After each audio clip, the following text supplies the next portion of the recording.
بسیار زیاد دخالت در روی زندگی انسان از نگاه دین، از نگاه روانشناسان، از نگاه اونایی که فیملی مسائل را از نگاه دنیوی بررسی کرده اونها رو ما نمونیم.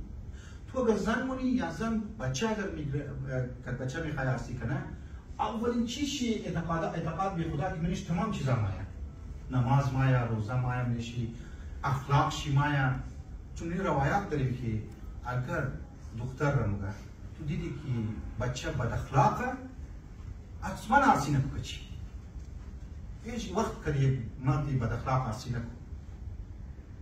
لیکن اگر دیندار باشه، اعتقاد به خدا باشه، کم سے کم از خدا ترس داشته باشه، نمیگه که ما برای زن ظلم کنیم.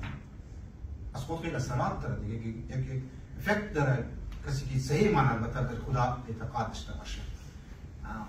این مذهبی نماها نیمچه مذهبیات معنی مسائل مارکسیسم زیاد است. اونا رو مانم که پیشانیشی مور جایش تجدید مور است، لیکن میگن که درجه یک منافق. اونا رو مانم. صحیح دیندار در باشه هیچ وقت برای یک دختر ظلم نمونه.